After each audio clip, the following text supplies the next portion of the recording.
barnaamijka arrimaha bulshada iyo ganacsiga oo maanta intiisa badan ku saabsanaan doono waqtiyadan dambe waxyaabaad la soo gudboonaatay faamiliyada Soomaalida ee ku dhaqan dalkani Sweden. barnaamijkeena maanta arrimaha bulshada iyo ganacsiga waxaa marti inoogu ah Axmed Xirsi oo ah social political oo aan ka wareysan doono sida caruurta loogu korin lahaa qurbaha khaasatan dalkani Sweden iyo haddii la soo gudboonaato dhibaato dhex marayso caruurtii iyo waalidkiiba sidii waalidiinta u xalin lahaayeen iyo waxyaabaadka la gudboon. waxaan kugu soo dhaweynayaa Axmed barnaamijka arrimaha bulshada iyo ganacsiga ee reer Soomaaliyeed. waa maasantahay waan dhawaay. marka hore Axmed maxaa ku habboon in waalidiinta caruurta ku korsanaya dalkan Sweden dhibaatooyinka la soo gudboonaato iyo sida laga rabo inay ku xaliyaan bal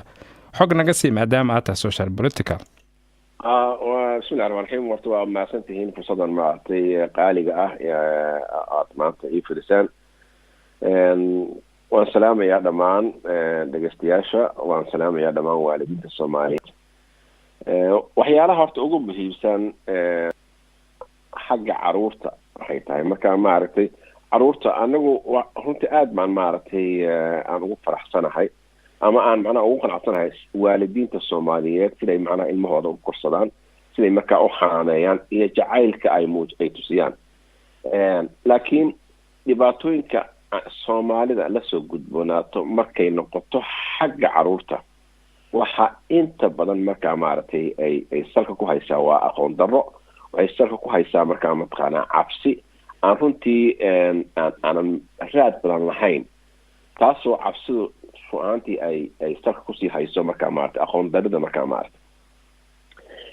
waxyaalaha ugu muhiimsan ee aan rabo markaa maaragtay walaalahay inaan la wadaago khaasatan dadka waalidiinta caruurta leh waxa weeye caruurtiina sidaad u korsataan qofna idinma sheegayso, waad garanaysaan markaa maaragtay maxaa jacaylka aad tusinaysaan. laakiin marka ay noqoto in caruurtu markaa maaragtay ama loo sameeyo xad loo sameeyo ama manaa caruurta markaa maaragtay laga celiyo waxyaalaha aad idinku waalidahan u aragtaan inay qaldan yihiin markaa maaragtay inaad ula dhaqataan sida aad u dhaqmi jirteen markaa maaragtay idinkoonan waxba ka baqayn markaa maaragtay waxyaalaha mamnuuca ah keliya waxa weeye caruurta in la dilo, caruurta in gacan la saaro, laakiin ilmaha inaad ku qayliso aad ilmaha markaa mataqaanaa maaragtay aad garbaha intaad aad macnaha uga qabto istaajisood macnaha tiraahdo maaragtay ma ogoli inaad sameynin waxaan, ma ogoli inaad markaa saa yeesho, ma ogoli markaa maaragtay isku day caruurta inaad markaa indhahooda markaa maaragtay aad saarato muxuu ahaa diiradda saarato oo aad tusiso markaa maaragtay inaad ka xun tahay waxyaalaha ay sameeyeen caruurta. ha noqoto markaa maaragtay haddii ay noqoto in dhib ay timaado ama loo arko inaad markaa maaragtay caruurtii aad macnaha xadgudub samaysay markaa waxba baqin markaa maaragtay inta badan waxay ka timaadaa dacwada waxay ka timaadaa maaragtay waa iskuulka iyo xanaanada caruurta iyo muxuu ahaa dhakhtarka. waxaa suurtagala ilmuhu markaa maaragtay isagoo cayaarayo inuu dhaco inaad markaa maaragtay loola cararo markaa cisbitaalka ama meesha emergency-ga in dhakhtarku markaa maaragtay uu markaa u arko dugta ilmaha gaartay inaysan ahayn wax macnaha caadi ah. waxaa labaa markaa waalidku inuu markaa istajiyo, inuu markaa uga jawaabo su-aalaha imaan kara. xanaaqa inta badan markaa maaragtay wuxuu keenaa in shaki abuurmo markaa maaragtay. marka adigu kalsoonida aad leedahay waalid ahaan waxaa loo baahan yahay inaad soo kalsoon tahay inaad markaa maaragtay wixii lagu soo jeediyo aad ka jawaabi karto ka hor imaan karto aad markaa maaragtay ka bixin karto maaragtay fikradaada okay carruurta marka ay yar yihiin dhibku inta badan macnaha wuu yar yahay dhibaatada waxay timaadaa markii ilmuhu ay 10 iyo kor ku dhaafaan waa marka ay muxuu ahay u baahdaan inay markaa waxyaalaha aan macquul ahay waalidka weydiistaan ashaya qaali inay markaa maaragtay ilaahay hana loo iibiyo waxay kaloo imaata markaa maaragtay waqtiyada ay guriga u soo xaroonayaan waxaa kaloo imaan karta markaa maaragtay xagga iskuulka iyo inay ka daahaan ama iskuulka iyo macnaha la joogo aysan macnaha xisooyinka qaarkood aysan aadin marka waalid ahaan waajibka ku saaran waxaa weeye ilmaha inaad markaa maaragtay si toosa ula dhaqanto inaad markaa maaragtay fikradaada aad tusiso inaad markaa maaragtay xanaaq muujiso inaad markaa aad tiraahdo maaragtay gurigaaniti anaa iskale wixii ku jirana anaa xukuma waqtiga aas ayaan ogolahay inaad markaa maaragtay dibadda u bixi kartaan waqtigaasaan ogolahay inaad guriga kusoo noqon kartaan intaa sharcigayga markaa maaragtay anaa go-aan ka gaari kara qof aan kala tashanaya ma jirto marka adigu waalid baa tahay ilmahaagii macnaha ma ogolid inaad macnaha maaragtay ama guriga ku xakamayso ama guriga ku hayso macnaha way fiican tahay ilmuhu dibadda u baxaan ama ay soo cayaaraan laakiin wax macquul ah oo xadidan inaad u samayn karto oo aadan qofna uga heebaysanayn markaa maaragtay walaa socialist walaa ummad kale gurigaaga iyo wixii ku jira waalid ahaan adaa mas-uulka ah mas-uulkaas ku saaranna markaa maaragtay waa dabcan wuxuu u baahan yahay naxariis wuxuu u baahan yahay markaa aqoon wuxuu u baahan yahay inaad macnaha maaragtay inaad ka fikirto mujtamaca aan ku dhex jirnaa mujtamacii aan kusoo kornay ma aha haddii ay noqoto in dhib dhaco in muxuu ah waalid baa daaqalda uu dhici karaa inay cayrta kula soo xiriirto inaad markaa maaragtay si deganaan ah aad ula hadli kartaa aad tiraahdaa okay waxaan baa dhacay soo maanaha waxaan u baahanahay markaa maaragtay meeshuu idinkaga yimid meeshaad kasoo maqasheen waxyaalaha markaa maaragtay arrinkan quseeya wuxuu yahay diyaar baan u ahay inaan ka wada hadalno diyaar baan u ahay inaan ka wada shaqayno haddii anigu qaad aan galay waalid ahaanna inaad markaa qaladkayga saxo taas markaa wadahadalkaasi iyo xiriirkaasi aad markaa adigu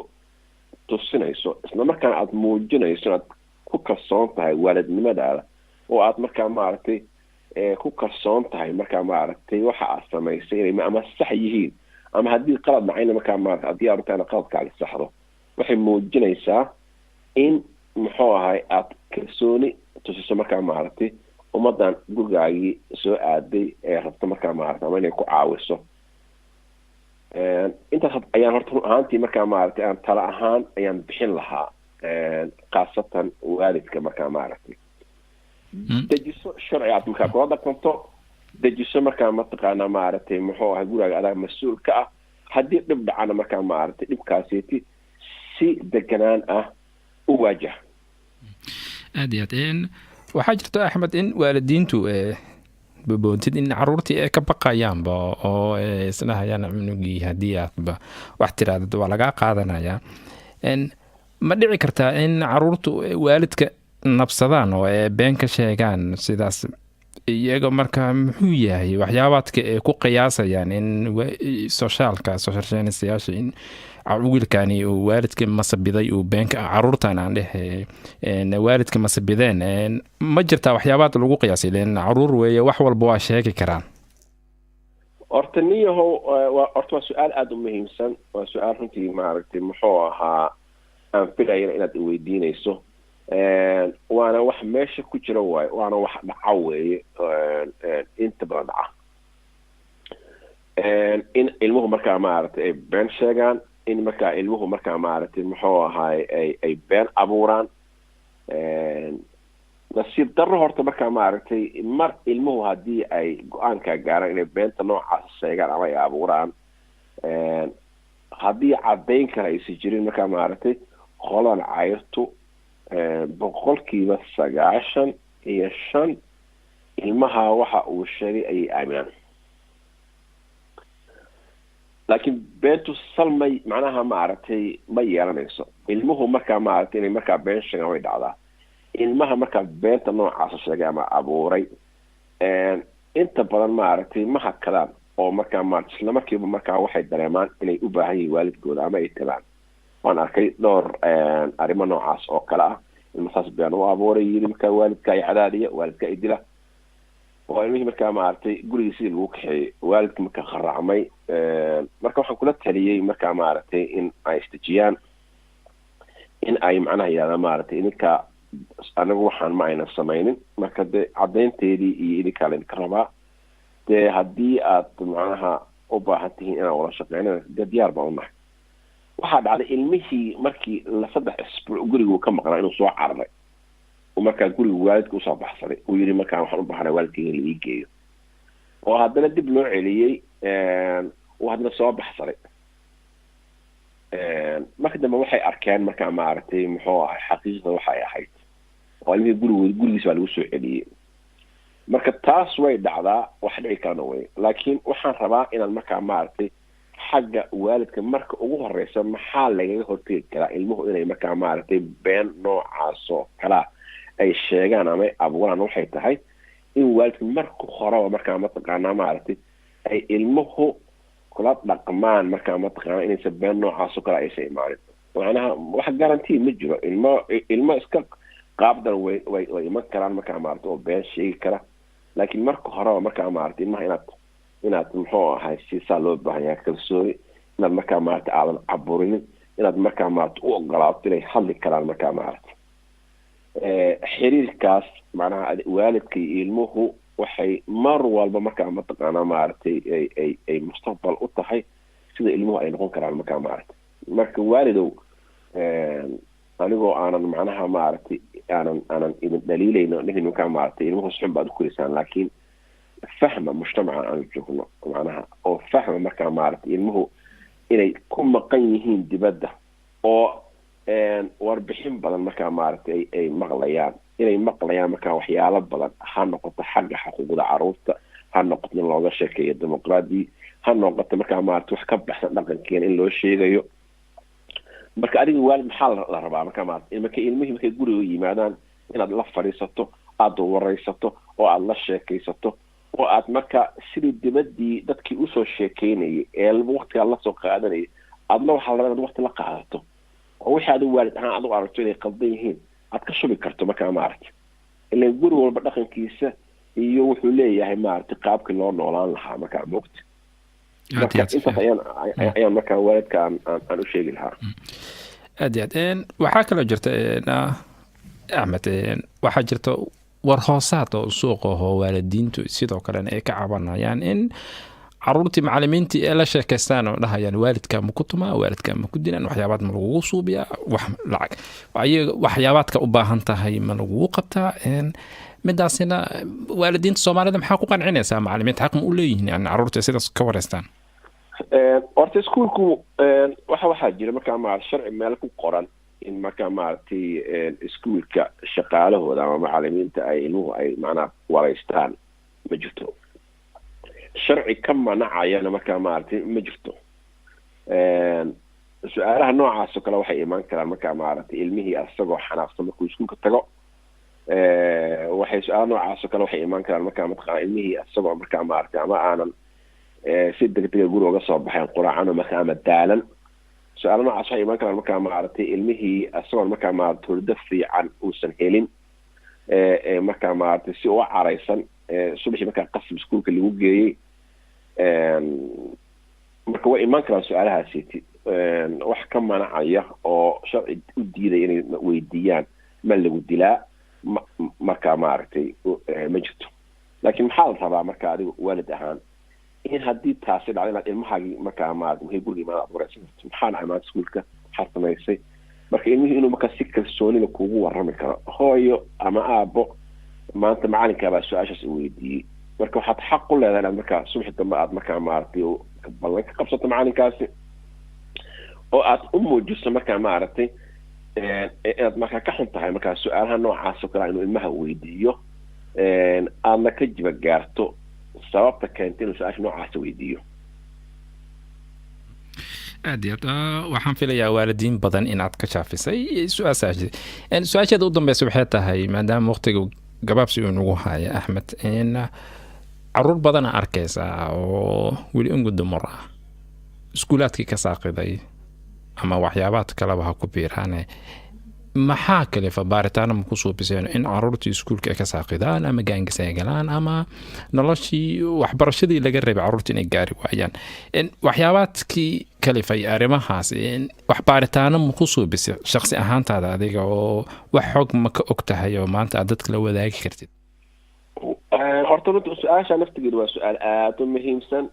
oo aan runtii jeclaan lahaa inaad markaa barnaamij gaara nooga samayso laakiin waxaan rabaa inaan wax yar ka taabto way jirtaa markaa maaragtay in caruurtu markay da-da noocaas oo kale gaaraan in iskuolkii markaa maaragtay dhibaatooyin badan ka timaado way jirtaa markaa maaragtay muxuu ahay caruurtu inay iskuolka ka saaqidaan inay dhibaatooyin badan markaa maaragtay yimaadaan in mararka qaarkood dambiyo aan runtii ficnan markaa ay ku dhacaan taasi markaa maaragtay waxay dib ugu soo noqonaysaa markaa maaragtay gurigii bay dib ugu soo noqonaysaa markaa maaragtay sidee buu guriga u eg yahay yaa guriga ku nool dadka markaa mas-uulka ka ah gurigu markaa mataqaanaa waayo ma waalid wada joogo isqabaa markaa ma hooyo keligeeda ilmaha korinaysaa markaa maaragtay muxuu ahaa ilmahaasi markaa maaragtay waxyaalaha daruuriga ah ee uu u baahan yahay ma helaa sidee markaa mataqaana xiriirka ka dhexeeya markaa maaragtay muxuu waalidka iyo ilmuhu siduu u eg yahay intee ayuu markaa waalidku markaa maaragtay la socdaa caruurtaasiti haddii ay jirto dhibaatooyin xagga iskuolka ah markaa maaragtay waalidku macnaha ilmihii ma wareystaa haddii ay jirto markaa maaragtay in iskuolkii ay caruurtii ku adag tahay waxbarashadii markaa maaragtay waalidkii ma u fidiyey waxa la yidhaahdo markaa maaragtay lexiel oo kale marka taas markaa maaragtay runtii intaas ayaa markaa maaragtay sharaxa guucaasa ayaa ka bixinaya markaa maaragtay waxyaalaha keeni kara taas ayay horta runtii salka ku haysaa aad iyo aad waan kaaga mahad celinaya axmed way habooneed in waqti badan arrintan aan gelin waan isku soo laalaaban doon aadaan kaaga mahad celinaya adaa mudan waa tahay dhegeystayaal intaas waxaan kusoo afjarayaa barnaamijka arrimaha bulshada iyo ganacsiga mar kale iyo kulanto dambe sidaas iyo nabadgelyo